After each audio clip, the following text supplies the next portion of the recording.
Hey guys, Jordan from Team Neg9 here, coming at you with another video after a very long time. Kind of not really been playing, I just kind of restarted, and I just wanted to give a deck profile of the deck that I've been playing, which is Burning Abyss. This deck has been, I want to say dead. It's pretty much dead, especially with not very many good Link monsters out at the moment, for the deck at least, because we don't have the Burning Abyss one. But I did want to jump into what I've been working with and give you a couple ideas for you guys if you want to play the deck. So let's get right into it. We play 3 Farfa. As you'll see later, we do play cards like Orbital Hydrolander and some other boss monsters that require just one of each in the grave. But especially with playing things like Fairy Tale Snow and Barbar, it's not that hard to get them out of the grave. But I do think this is really important because playing it at 2 or 1 means if you draw 1, Beatrice doesn't have as many targets to out what you need to out on your opponent's turn.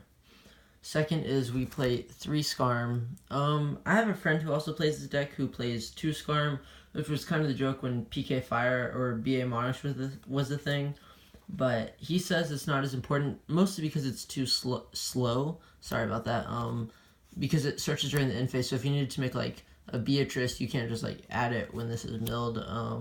And also things like Orbital Hydrolander, which require 5 different names in the grave. One of each different name, you can't have multiples. Kind of makes this card a little bit weaker, but on the other hand, if you're making a Beatrice, or even if you just need to mill, this is the best one because it actually gets you a plus at the end of the turn rather than just discarding a random BA to make Beatrice or whatever. So I still think it's really important. I'm not sure if I'd cut it down to 2. There's valid arguments for both, but I'm just testing 3 at the moment. Next is 2 Libic. I think Libic is very important because Link monsters are a thing.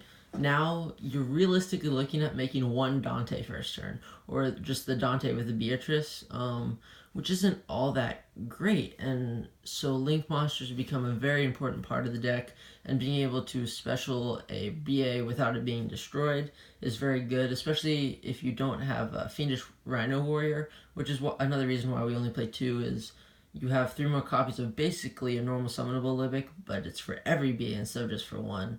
But I still think Libic is very good, and that you should play it at 2 so you can mill it or send it, even if you've already milled 1 or have 1 under a Dante. You never really want to use it first turn because you don't want to overextend, and you just really want to make a Beatrice with a back row. So yeah. Next is 2 copies of Barbar. As I was saying earlier, things like Orbital Hydrolander, which I'm going to reiterate that many times, but it's just really good because unlike when this deck first came out, where you could make 2 to 3 Dantes turn 1, you can't do that anymore, and so being able to put main deck boss monsters on the board help you with that because you don't have to link summon to get 2 boss monsters out. And so being able to manipulate your grave to where you have 1 of each name is very good, and Barbar helps you do that. I guess that's it for the 3 ofs and the 2 ofs. For the 1 ofs, we have 1 Graph. I mean, it's pretty standard. You just have to special them from deck. It tutors into any BA you want. 1 Seer. This is something I wanted to talk about. 1 Seer, I think it's plenty. Yes, it would be nice to have 2 or 3. Don't get me wrong. But I think it's plenty because most of the time you're going to be adding this back with Dante. And something cool is if you have Fiendish Warrior Rhino or Graph under Dante first turn, you can detach those. Let's just say it's Fiendish Rhino Warrior. You can summon it with any BA, detach the Rhino, send Graph and special Seer when you have a Dante. So you have Dante Seer with Seer not using its effect. That's an instant decode because you can use the Dante and the Seer to go into proxy. Dante add back any BA, most likely Seer, and Seer special Dante. Then Dante with proxy makes a decode. And so basically, if you just add back 2 random BAs instead of the Seer, you can potentially have a Beatrice or a Dante decode first turn. It just depends on Libic and extra Seers and stuff. It's very weird, but I think 1 Seer is definitely enough. But as I said, it would definitely be nice to have 2 or 3 Seers. Next is just a bunch of random BAs that people have said you just need the names. So Draghig, Calcab, Alec, and Rubik. As I said, I think you just need the names. One, for Orbital Hydrolander, you need main deck boss monsters, but two is because if you have like two of the same BA in hand, you can't make a Dante unless you just special at the normal. But you really want the different names to be able to special too than like normal Tour Guide, normal Fiendish Rhino Warrior, normal, like just other more practical monsters. And even like just being able to normal, special, and then use one for Beatrice just to have utility monsters in grave is also really good. But yeah, that's all for the BA monsters. Next, for like the monsters that you kind of want to see along with your BA or whatever, I don't really care, is 3 Fiendish Rhino Warrior. This is basically if you mill it or have it, you mill for Dante or do anything, and you're like, well, what do I want in this scenario? And that's what Rhino is. But yeah, Rhino's really good. In pure BA, I definitely run it at 3, and maybe like PK BA or PK Fire or whatever. I definitely could have done to 2 because you have more normal summons in that build and more like non-BA monsters that this helps because this makes so your BAs don't destroy, but if you have like the PK variant, like you just cut down to 2 because any PK doesn't get destroyed. So that's really good, not bad. Next is Tour Guide. Tour Guide's very good because you do have to link, and Tour Guide just makes the BA indestructible. But I never really want to see this first turn. I'd rather just see BA monsters so you can make your Dante or Beatrice and just have the utility one-ofs in grave and just not have to waste this. This is very good in late game scenarios because this is a 1-card Dante or a 1-card like Acid Golem or rank 3 that helps you push through boards. Having this very early is really bad too because if they have Ash, you're just stuck with the Tour Guide. So mainly you just want to put BAs on the board to help you play around Ash and all. That's why these cards can be very weak, especially since you don't have many ways to like bait an Ash because Dante is cost. So like if they Ash Blossom it, who would, you know? Like it's just so bad because all it does is like not gain the attack. So like that's why, is because Dante is cost. But I don't know, like since there's not very many ways to bait Ash, I guess we play like Allure and Max C, but besides that's not very good. So yeah, you just really want to search that off of Scarm unless you like had to use all the cards and you want to search like Seer like Graph so you can use it with Twin Twisters or whatever. But Tour Guide is still very, very good. Next is the 2 copies of Orbital Hydrolander.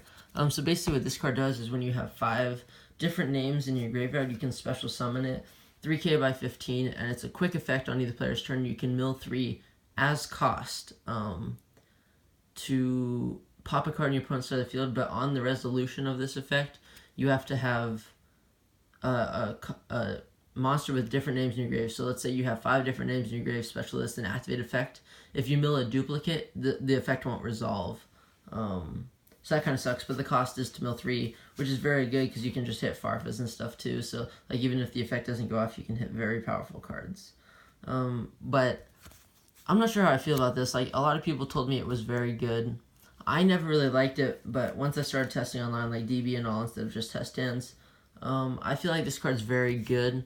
Because after you make a Dante, like this just becomes a boss monster. And you, as I said, you need main deck boss monster because you're really only making 1 Dante. Like even with the Dante Seer, like you just have a decode on a board, which like utterly sucks. So like, I don't know. Like I think main deck boss monsters are more important than next deck boss monsters now. Unless you just have a Beatrice, which is still pretty good. To follow that up, you play 1 Fairy Tale Snow, 1 Max C. Max C is like the god card, but Fairy Tale Snow is very cool because it works with Orbital Hydrolander because you need 5 different names in the grave. So if you have like a bunch of multiples, Snow just banishes them all for you, books a monster, and then Orbital Hydrolander can go off because as I said, it's cost to mill and on resolution. So you can mill 3, then chain Snow, then it'll resolve.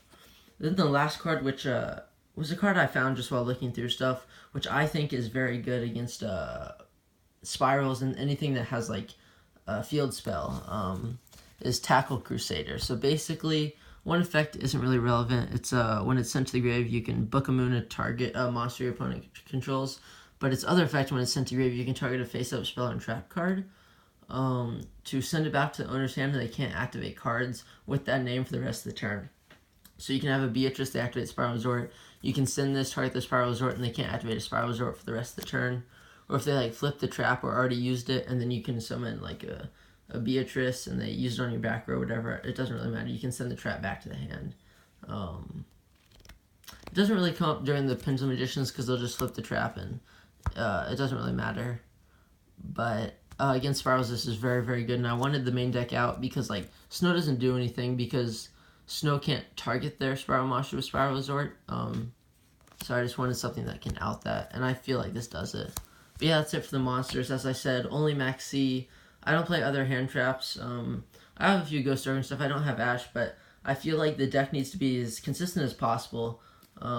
Which sounds really weird because it's BA, but if you cannot make like a Beatrice with back row first turn, you're actually just not really going to win, which seems really harsh, but that's just how it works because the deck's just very, not inconsistent, but very lackluster now. So onto the spells, we play 3 Allure of Darkness. I go back and forth with Allure.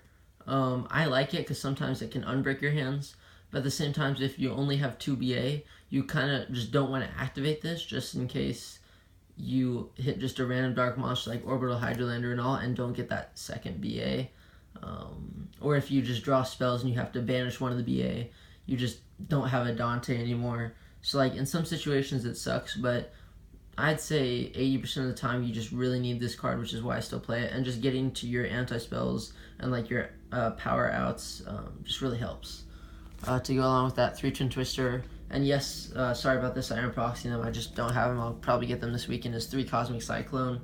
I know Noah Green did this in his deck profile, and I was just playing with the 3 Twin Twisters. I just thought that was infinitely better than the Cosmic Cyclones, but when I was playing against Pendulum Magicians, the only ways I lost, because like this deck just has an infinitely better grind game than Pendulums, just because of the link mechanic, is the trap, because you'll grind them out, but then they'll just have the trap and they're just popping it, and that's how they win, because you can never just resolve any cards that you have. And so I do think 3 Cosmic is definitely necessary, even though I don't really like it, especially since like Twin Twister and Cosmic just isn't that great. But I still think you do have to main it, unfortunately. But if I find like a better card, we'll definitely go to that. Then for just the 3 last power cards, Raigeki, Darkle, and Foolish. Foolish being like any BA or any card you actually want, and Raigeki and Darkle being able to out like Baguska and just random power cards. Yeah, that's it for the spells, and then onto the traps. You just play 3. You play 3 anti-spell fragrance. I realized that some people, sorry about that, like to main like skill drain, which I do side. But game 1, I just don't want skill drain. I don't want to be able to not have any big attackers besides Orbital Hydrolander in my deck. Because like Dante will stay at 1,000, etc., etc. Beatrice won't be able to send. They just get to detach its cost. And then Pilgrim will only get to discard its cost, but it won't get to draw. So as much as I like skill drain, I didn't really feel like maining it. And in my original builds, I was playing like 13, 15 trap cards, like not the big BA build. I was running like Imperial Order, Fire Lakes, Strikes, Mind Crushes, which I thought was really good. I just didn't really find the space in a big BA build, but I think Anti-Spell is like the best out to like Pendulum Magicians, it's out to Field Spells, etc., etc., and I think it's a really good addition to the deck. So that's all the traps. That's 40 main deck, and I don't know, I'm probably not going to show the whole extra deck, because like, I'm not sure how it's going to go, but here's 3 Dantes. A lot of people say they have not needed 3, and I'm really not sure about that, because this deck is made to grind. You can't just like OTK with 1 Dante anymore. So being able to grind is like the biggest part of this deck, and the biggest part, yeah, sorry. And so not having the 3rd Dante, even though it can like recycle the 2nd one, I'd rather just be recycling Seers than like an actual Dante, so that's why I have that in there. I have the Virgil and the Pilgrim. I actually don't have a 2nd Virgil, but I do want to play one. It does come up, especially if you Beatrice one out, then have to summon one with Rubik, or you Rubik first, and just need to summon a Virgil to get BAs out of your hand or whatever, and spin a card, because like this lets you draw, but a lot of times you just don't need the draw. You need to out cards that are on the field, and the draw doesn't do that. So I definitely think a second Virgil comes up. I'm not sure how much. It still needs more testing, but I think I would play 2 in the future. Next up, the 1 Beatrice. Sad face, but it is at 1, and I can see why. This card is very good. Sometimes you have to use it like right away in case like you think there's a Kaiju, especially game 2, just send Snow or whatever and see what comes. But this card is just obviously really good. Being able to summon like any of these is really good. For the links, 1 Proxy and 1 Decode. If anything, I'd play a second Decode, but it comes up like such a small amount that I'm not even sure I'd run more, just so I can run like the towers out the Jin the Jin guy that doubles its attack. I don't have one, but I'm looking for one. But that guy just isn't out to towers, and especially if you play against like invoked with big guys, you just need it. So, but I'm not sure. Testing a second Decode is definitely worth it, but I don't know. Next up is 1 Break Sword. I think you only really need the 1, especially since you play like Grand Pulse. I mean, this is more just to out random cards, and this is just to out back row. But since you have like the back row out in terms of Grand Pulse, like I'm just not sure how relevant playing a second Break Sword is. Next is like the best card in the extra deck, which is Nightmare Shark. Because Barbar is a thing and grinding is a thing, if you can just put damage on, just summoning multiple BAs before you like go into a Dante, this becomes very viable. I don't really summon it, but it is still the best card. And the last few cards I want to be the Jin that doubles attack, and what's it called? The Jin that doubles attack and the Downward Magician. I still think that's pretty relevant, because going against Rogue sometimes, or like if it has to be an attack like turn 2 and they ash it just so it doesn't gain attack, which is like not very great, but if it's going to get over a mosh that they need, you want the Downward and main phase too, so you just don't die. But, I mean, I don't know. The deck's pretty fun. I'm not sure how competitive it would be, but I guess this is Dante.deck. But that's it for the deck profile, and this is Jordan from Team Nig9 signing out.